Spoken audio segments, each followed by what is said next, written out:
Welcome back, everyone. This is GTA Failer. In our last video, we completed the mission Rider. This is the first suite mission. It's called Cleaning the Hood. Passing this upcoming mission awards respect, $200, and the spray can spawning inside of the Johnson house. Before we start the mission, we have some other business to attend to. We are going to go into our wardrobe here, and we can't put anything new on because the clothing stores aren't open for a couple more missions, but we can take things off. And what we're going to do is take our shirt off, and we're going to be shirtless for something like 6 episodes, I think.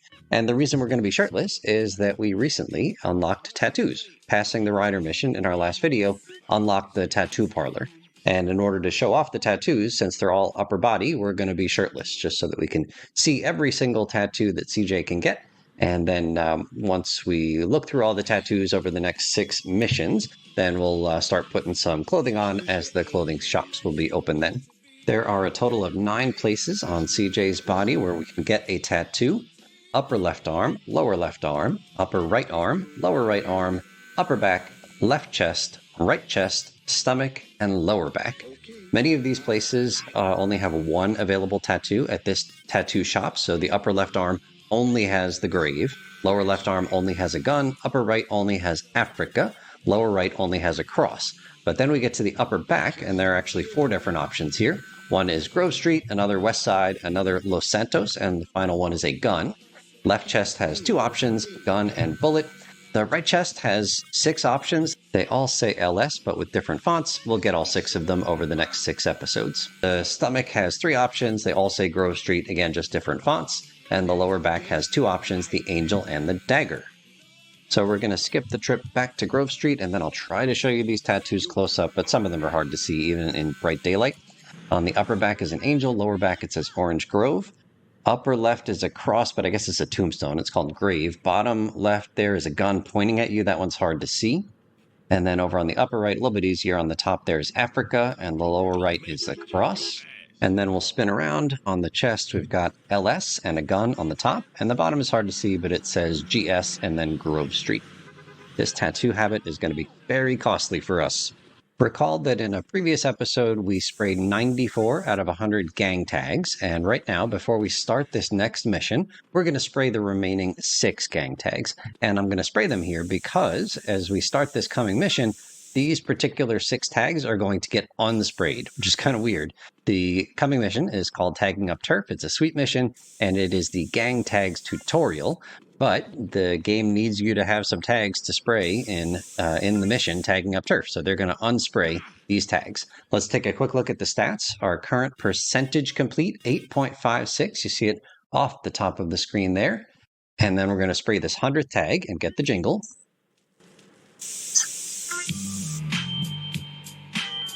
They don't build them like you in Samoa. And then we'll look at the stats again, from 8.56 now up to 9.09%. Yeah, so like I mentioned, you get credit for all 100 tags. You only get 1 objective point out of the 187 things you need to do in the game. And you only get it when you complete that 100th and final tag.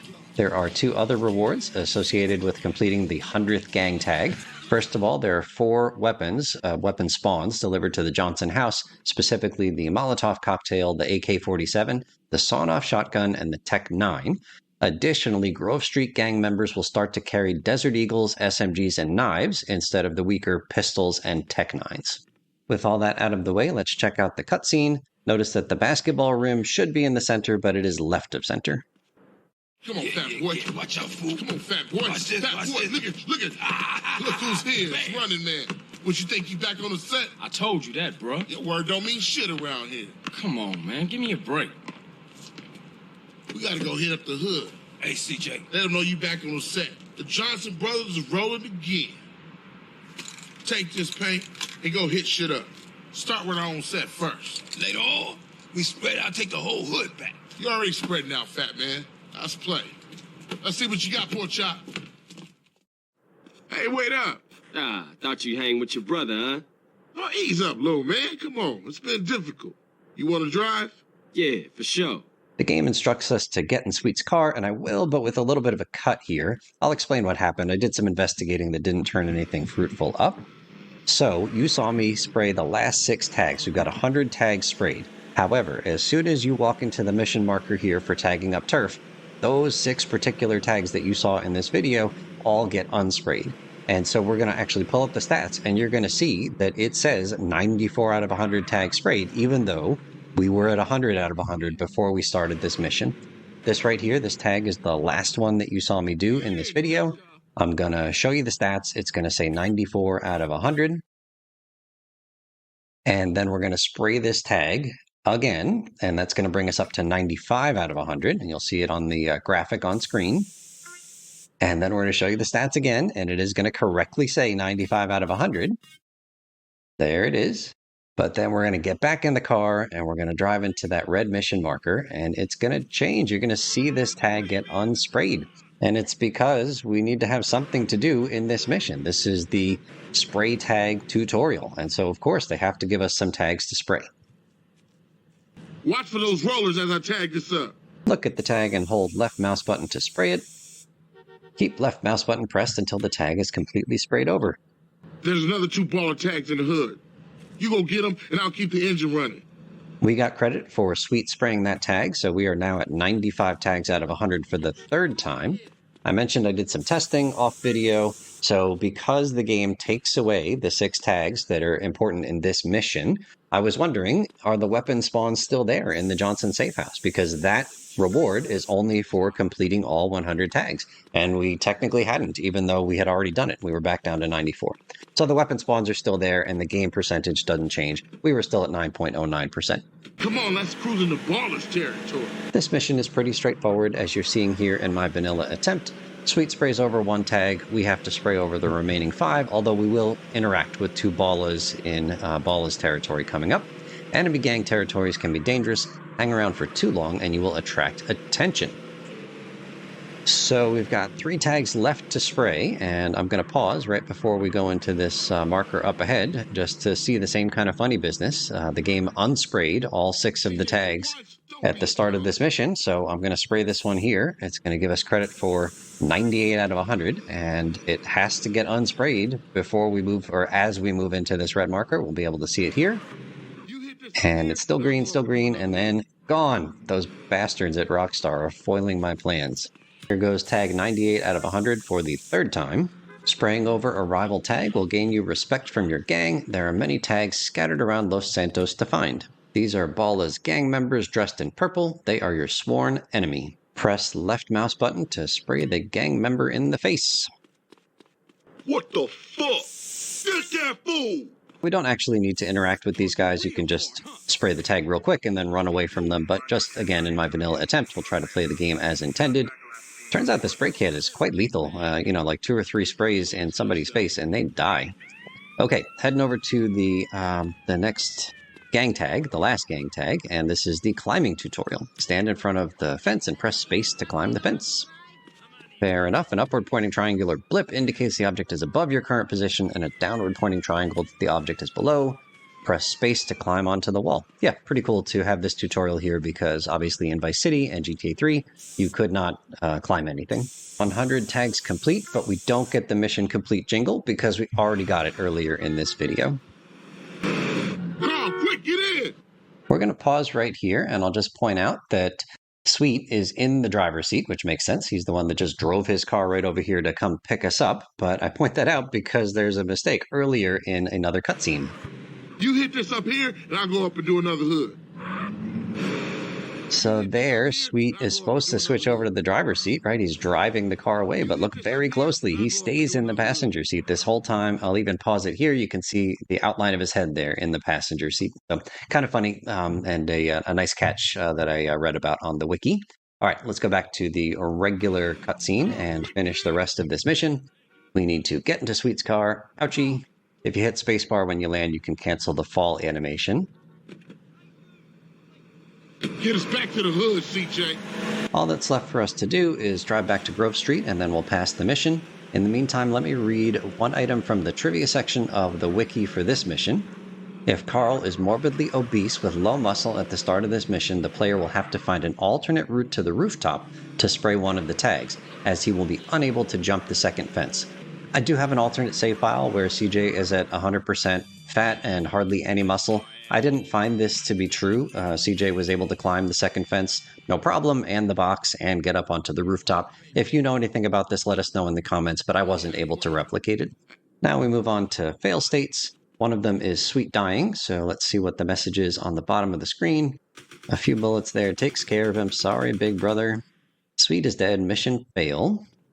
You also fail the mission if you blow up Sweet's car. Whether he's in it or not doesn't make any difference.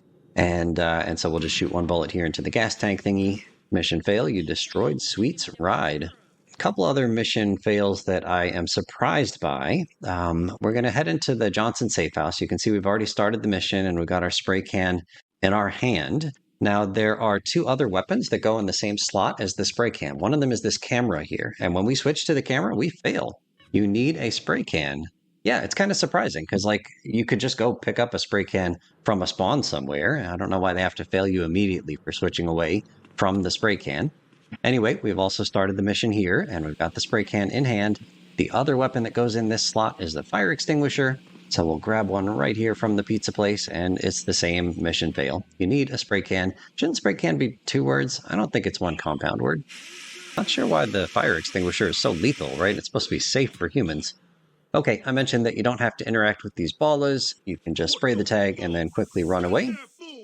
And there's just one tag left to do in this mission attempt, but I'm actually not going to spray it just yet. I'm going to show you where Sweet hangs out while he's waiting for you to do these remaining tags. So, oh, where'd that guy come from? I hope he's okay. Must have busted up an ankle there.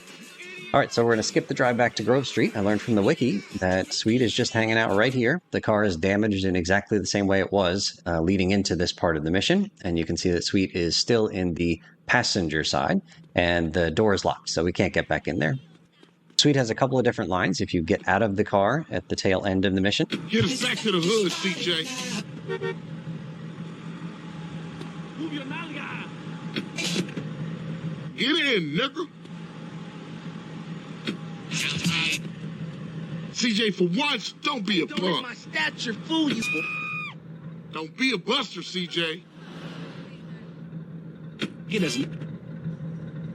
CJ, get in.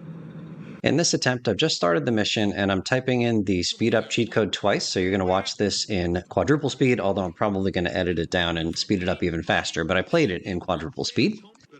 I heard when I watched speedruns of San Andreas many years ago that during this mission you are given infinite spray tag ammo, which makes this a really good time to do not just the 6 required spray tags for this mission, but actually all 100 spray tags for this mission, because you have infinite ammo, and so you can just, during the mission, you can just leave Sweet alone. He doesn't care. He'll just wait there forever, do the other 94 tags with your infinite amount of spray gun ammo, and then come back and rescue Sweet, and then do the 6 remaining tags with him. And that way you don't have to go repeatedly get spray tag ammo over and over again.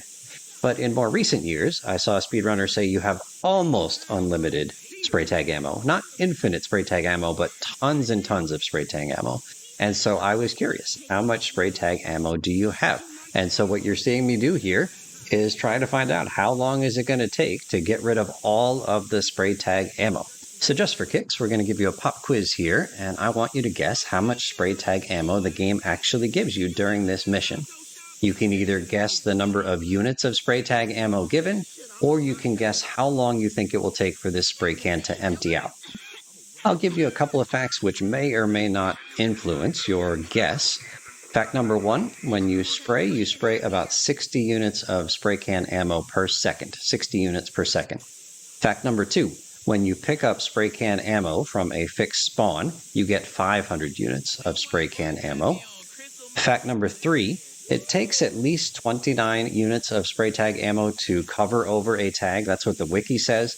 I looked at my video from a couple of videos ago where I sprayed 94 of the tags, and on average, I think it probably took me about 75 units of spray tag ammo per tag. And so if you're doing 100 tags, 75 units per tag, like it's at least 7,500 units that we're going to be given in order to spray over all 100 tags if you choose to do that during this mission. So pause the video here and make your best guess. Either how many units of spray tag ammo do you think they give you, or how long do you think it will take to empty this spray can out?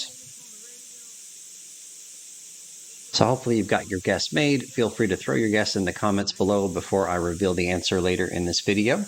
Let me go ahead and read something else from the trivia section of the wiki for this mission.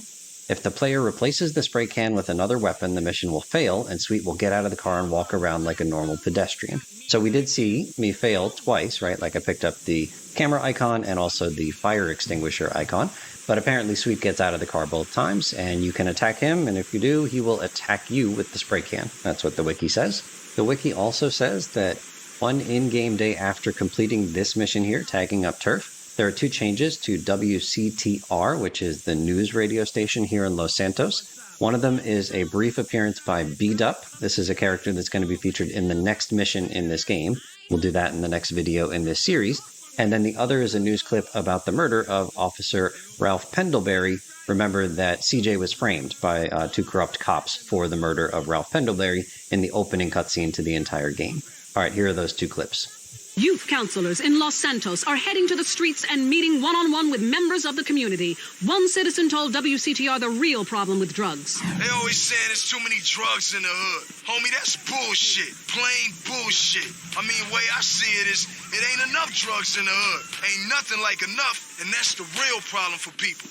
Police still have no leads in the tragic murder of Officer Ralph Pendlebury, whose body was found recently. Pendlebury worked for Internal Affairs. It was believed he was close to uncovering a huge corruption ring within the LSPD. A police spokesman denied the story. So there you go, a hot take from B-Dup. There aren't enough drugs in the neighborhood.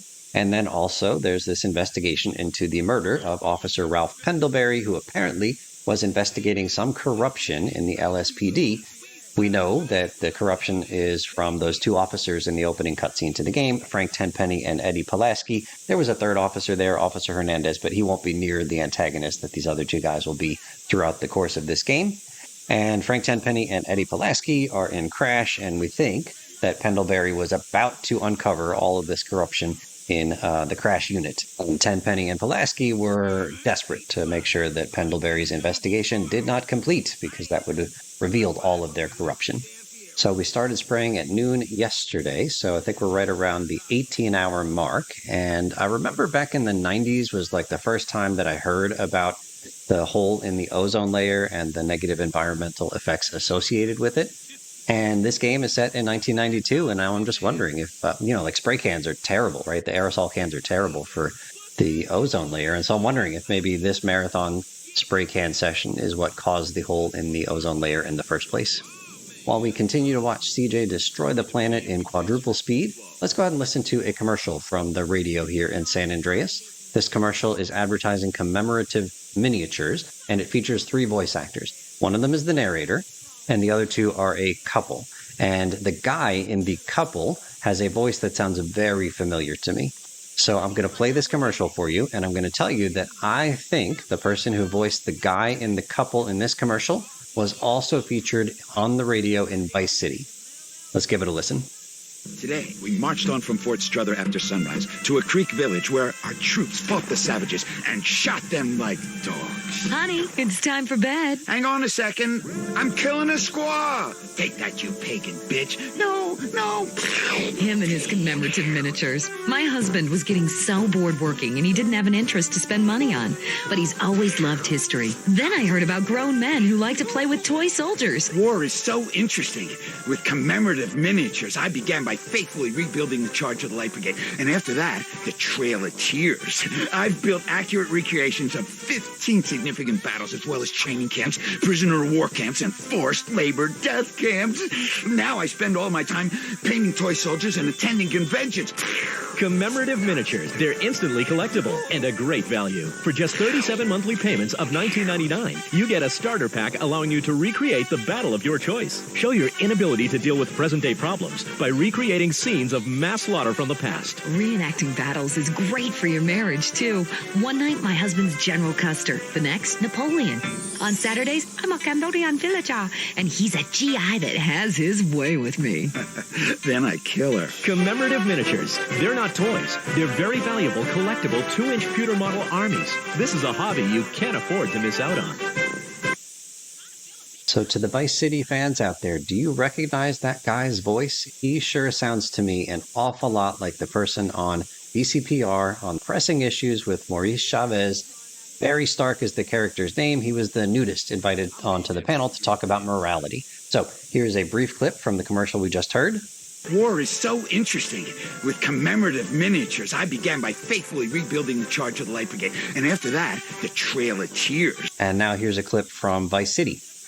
Maurice, if I may interrupt, I haven't worn clothes since 1982. Clothes are seriously unnatural. Didn't you guys learn anything from the 60s? I had a revelation when I was on holiday in Germany. I'd always felt very constricted. Then it hit me like a slippery fish. Clothes are plain wrong. When you're born, you're not wearing any clothes. When you die, you're not wearing any clothes. So if you feel pretty confident that either they are the same voice actor or they're not the same voice actor, let us know in the comments. The wiki doesn't say who the guy is in the commemorative miniatures commercial, but the voice actor from the Vice City radio station is known. It's Renaud Seban, and I'll read a little bit from his wiki. Seban joined Rockstar Games around 2000 as a producer, being credited on GTA 3 and Vice City. He also produced the cutscene audio in GTA 3 and was a motion capture actor and producer in GTA 3, Vice City, and San Andreas. He also produced the pedestrian dialogue in GTA 3 and Vice City. So he wasn't just a voice actor. In fact, I don't know that he was a voice actor at all. He was an employee, like a worker, producing and doing all that kinds of stuff for a bunch of the trilogy games. The wiki says that in GTA 3, this voice actor provided the voice of Carlos and also the spanked up madmen and also some Leone thugs. And then in Vice City, he voiced Barry Stark, the nudist that we just heard from, as well as the French police in the one or two missions involving the French police. And in the Rockstar game Manhunt, he voiced the White Rabbit character. He left Rockstar around 2004 and most recently worked in motion capture at Avalanche Studios. So CJ's reign of environmental terror is coming to a close. You can see that there are actually numbers up there in the top right. So let's reveal the answers, and you can let us know in the comments how you did if you guessed how much ammo was in the spray can here. All right, so we started at noon. I'm just going to arbitrarily say we started at noon on a Monday, and we are wrapping things up here, and we're going to finish at right around 4 a.m. on Wednesday. So all of Tuesday, and then a bunch of Monday and a little bit of Wednesday. Altogether, that's 40 hours worth. So if you were giving me how long it would take, it was 40 hours. That was the right answer. And then if we want to figure out how much ammo we actually use up in those 40 hours, we do 40 hours times 60 minutes per hour times 60 seconds per minute times 60 units of ammo per second. And you smush all of those numbers together, and you get 8,640,000 units. That's my best guess. It's not an exact answer because I estimated 60 units of ammo per second, but if that estimate is off, that would have a big impact on the final answer here. But again, my best guess, 8,640,000 units of spray tag ammo. There you go, answering questions nobody asked. So you can see running out of spray tag ammo does not fail the mission. You can continue the mission and complete it. You would just need to go find a fixed spawn spray can ammo so that you could actually proceed with the mission. And now we get to my final attempt at this mission, and it's going to be a challenge that I thought would be kind of interesting. We've already discovered that we have tons of spray can ammo available, so let's use it productively. Here's the challenge I set forth. Anytime CJ is on foot, he needs to spray in the face anybody else that he sees on foot. I'm not talking about the parts where CJ is driving, but just as soon as I get out of this car, anybody that I see in my field of view is getting sprayed. All right, so we're running across the street. I don't see anybody, not the drivers, only the pedestrians. Oh, here's somebody down here. Hello, sir. Maybe it's a ma'am, I can't tell. And so, yeah, just I'm assuming this is going to give me some police attention because I'm going to be killing some folks and probably spraying some police officers. There's the speed strap, by the way. You don't need to actually hop this fence here. You can spray from behind the wall. We got some ball of fools over here. They're getting some spray can. We got 1 star. Spray can. Take some spray can ammo. This is my challenge. We're in the science lab. All right. I think we're ready to move on. I see people running away on the right-hand side. Oh, that was unlucky for her. All right. So now I think we're ready to get back in the car. I see nobody else. And let's proceed to phase 2. Here we go. All right, another kind of speed strat or minor optimization here is that on your trip to this next phase of the mission, you can actually hook a right. There's kind of like an alleyway that isn't really intended for cars. It's not a road, but anyway, it's a shortcut right here. So this one passes right through, and then we can hop on the road straight ahead. So that's the direct line. And then I'll show you another speed strat, another part of the speed tech, is that we have to try to get up on top of the roof there. There's a way to hop onto the roof directly by just like reaching up and jumping at exactly the right time. Hello, officer. reaching up and jumping at exactly the right time and pulling yourself up to the roof. Now, it is a very tricky jump. Like, it's not pixel perfect, frame perfect, anything like that, but it is a much tougher jump than the one to get into the airport illegally. That one, I think, is very straightforward. Oh, officer's back. We know what that means. All right, so let's give this a shot. I've never tried this before, never practiced it or anything. I did practice a couple of times in my other attempts at this mission, but here it is. Perfect. Like I said, that's a tougher jump than it looks, but I made it look easy. GTA Succeeder. All right, I think it's time to get in the car. Do we have any other fools that need to get sprayed with the spray can? I don't see anybody on the street, and we are getting in. I saw somebody there, but I was already in the animation to get into the car. So we're going to call that one challenge complete. And I'll say that the cutscene when we pass the mission is unskippable. So I'll play it and we'll hear Sweet and CJ talking to each other. And then we're going to get a phone call from Officer Hernandez. Let's check out the cutscene first. Like riding bike, ain't it, boy? Yeah, it all comes back. How you doing on the Fetty? I'm kind of short, you know. Crash took all my paper, man. Left me with nothing but small change. Here, get yourself a beer or something. I'll catch up with you. I mentioned we've got a phone call coming up from Officer Hernandez. Let's just make sure we remember this guy because we actually did meet him, but it was the very first episode of this series. So here is a small snippet of the opening cutscene to the game.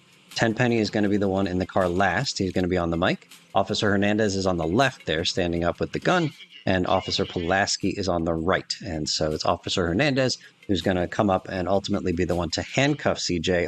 The phone call we're about to get is going to be from Officer Hernandez. He's another member of this crash squad, along with Tenpenny and Pulaski.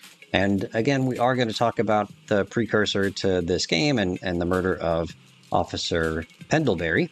But I will say that all three of these guys here, including Hernandez, are involved in the murder of Officer Pendlebury. So let's go ahead and check out the phone call from Officer Hernandez. Carl, it's Officer Hernandez. Who? Officer Hernandez. I work with Tenpenny and Pulaski. Oh, the bitch. What the hell you want? Hey, show me some respect, boy. Go fuck yourself. You just a bitch. You watch your tone, boy. Now listen, I've got a message from Officer Tenpenny. Don't try and leave town. That would be a big mistake. You hear me? We're watching you. Whatever you say, bitch. So perhaps this phone call explains why CJ gets a 4-star wanted level as soon as he heads to one of those other two islands, the ones that aren't going to be unlocked until we complete a bunch more story missions, is because Tenpenny and Pulaski are watching him, and so they just know right away when he has gone into one of the other areas. If you have any memories of this mission, tagging up turf, that you'd like to share, throw them in the comments below. Thank you so much for watching, and we'll see you real soon.